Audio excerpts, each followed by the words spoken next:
Hola, mi nombre es Juan Alejandro Gaitán García, tengo 19 años de edad y actualmente me encuentro estudiando la licenciatura en Educación e Innovación Pedagógica en la Universidad Pedagógica Nacional, con módulo 321 en la ciudad de Guadalupe, Zacatecas. El módulo que estoy cursando es el módulo 4, Educación, Sociedad y Cultura, donde hemos estado analizando temas de gran interés a lo largo de estas 9 semanas. El nombre de mi tutora es Belén Santoyo y este es el trabajo final donde expondremos los puntos y todas las reflexiones obtenidas a través de este proceso de estudio en las 3 unidades que abarcan el módulo. Para empezar, sería bueno definir qué es la escuela. La escuela es una institución que fue creada por el ser humano como un objetivo más que nada regulador en el proceso de formación de las personas, las sociedades y las culturas. Tenemos distintas instituciones como se analizó en el módulo anterior. Una institución es aquello que surge en base a las necesidades de los grupos sociales para poder regular las acciones y todas esas normas para convivir y formar un propio concepto y un contexto propio de aculturación. La escuela ha funcionado desde hace mucho tiempo como este proceso que sirve en la aculturación de las personas y en la internalización de los procesos sociales que dan identidad a las personas mismas.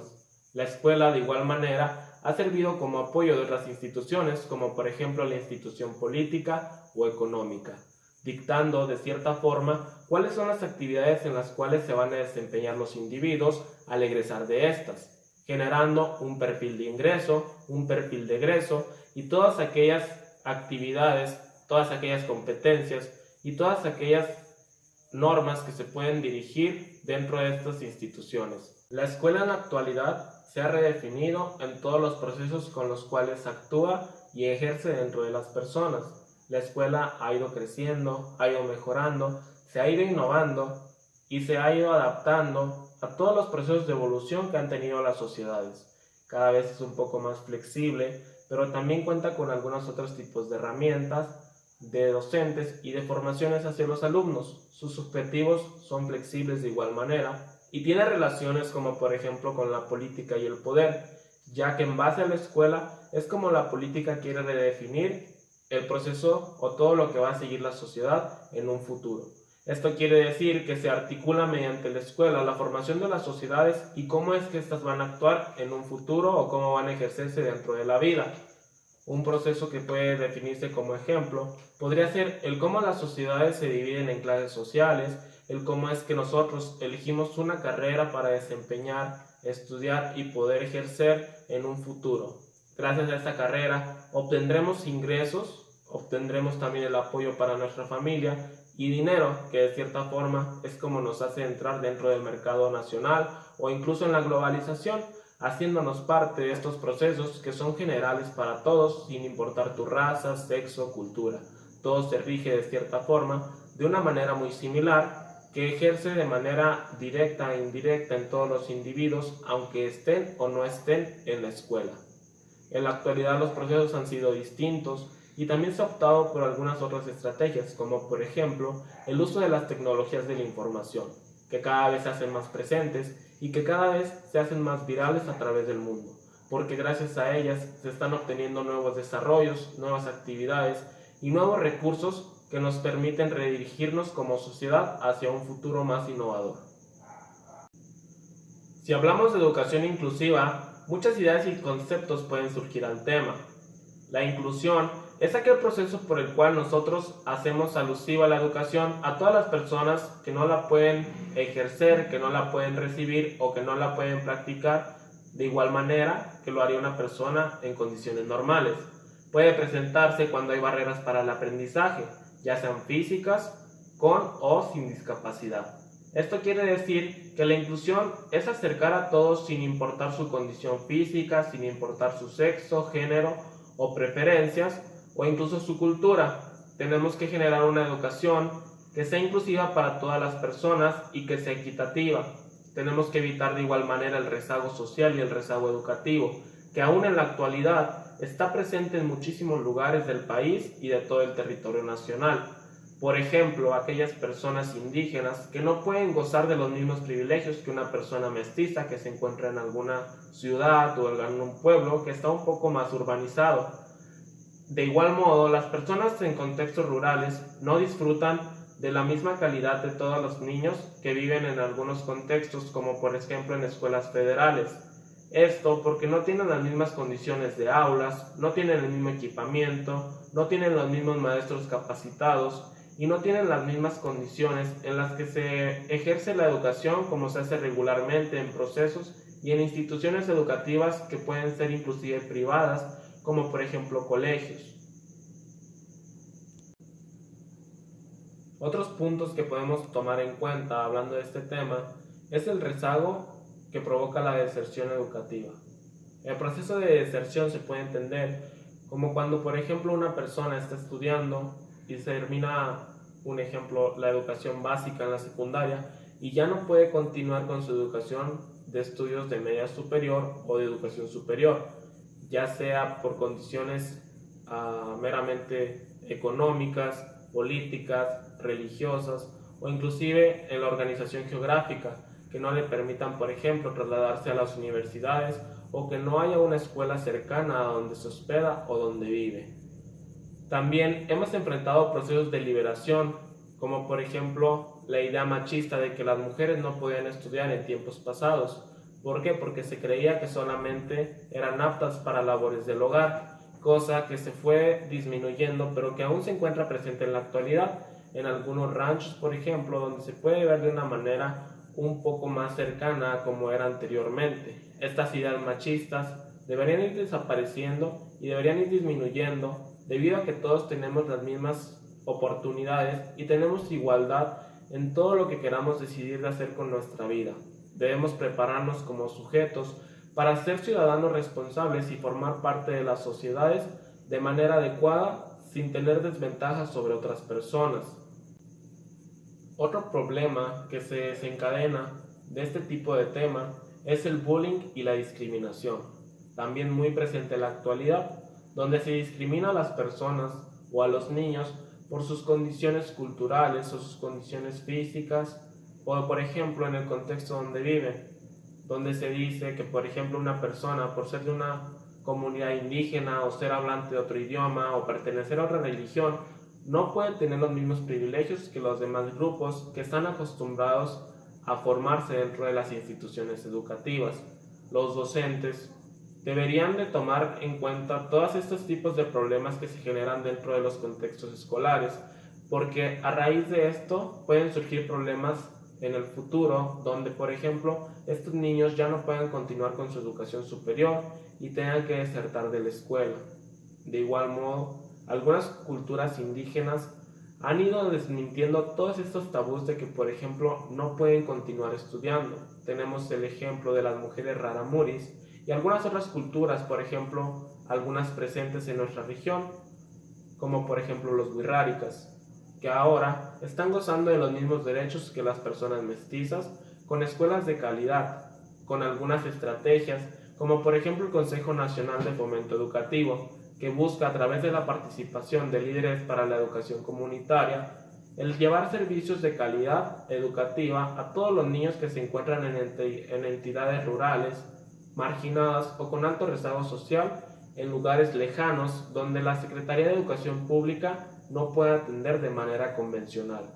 Todo este tipo de estrategias han sido beneficiosos y han ayudado a muchas comunidades, niños y niñas a poder combinar con por lo menos sus estudios de educación básica, que al menos deberían ser obligatorios, gratuitos y como derecho para todas las personas del país.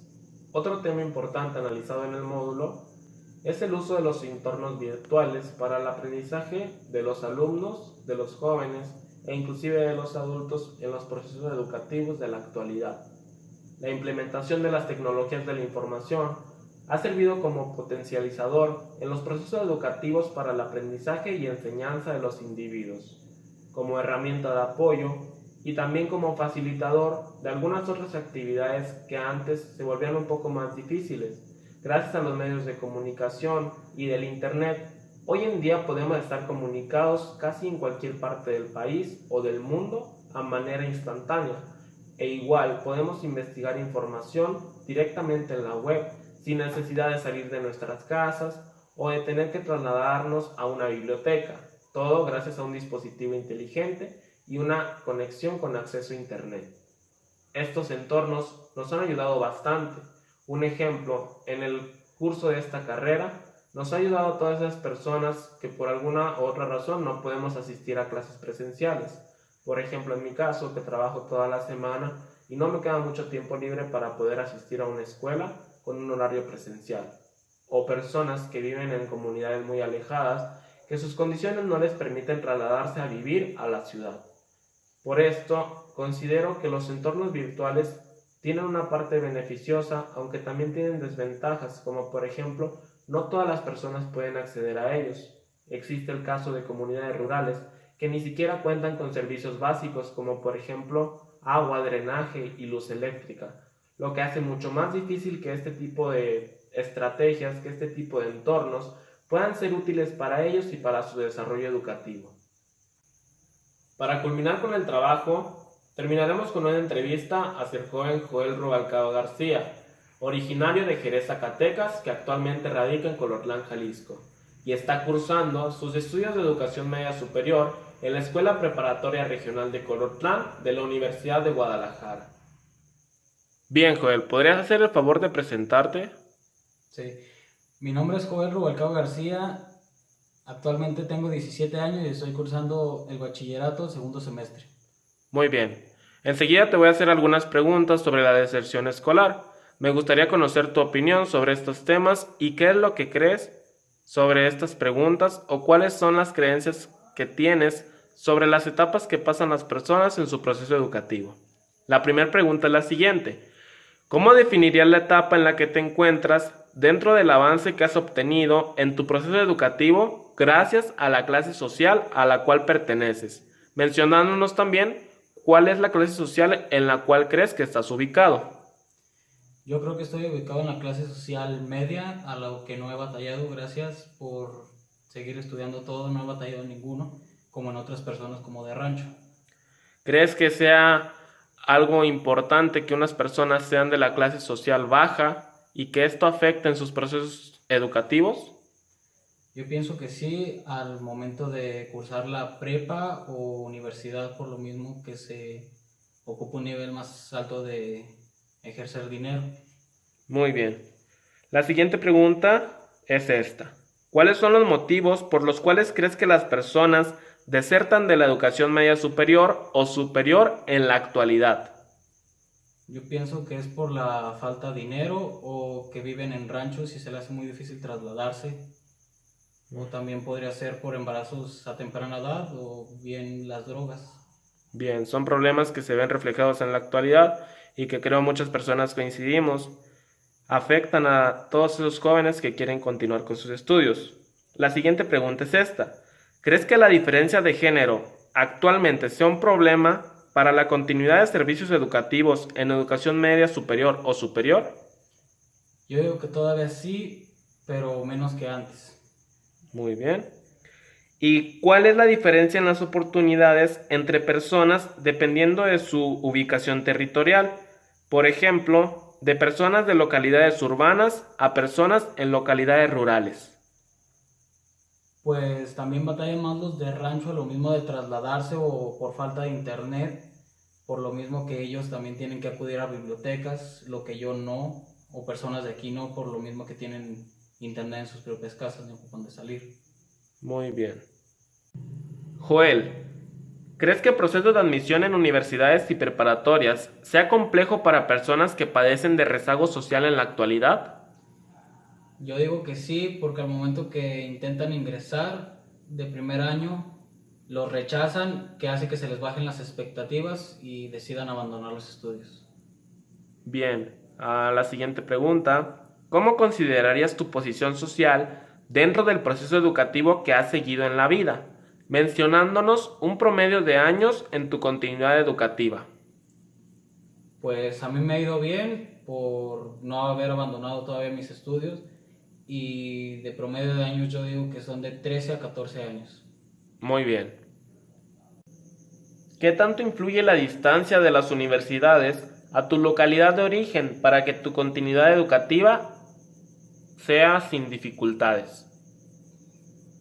Pues a mí no me afecta, por lo tanto que vivo en una localidad donde hay 2 preparatorias y una universidad, pero hay personas que sí les afecta por la distancia.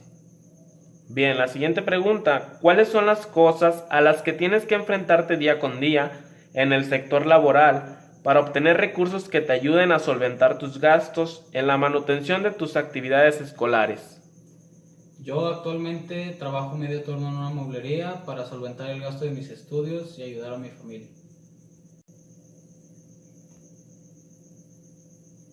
Ya para terminar con la entrevista, la última pregunta es esta.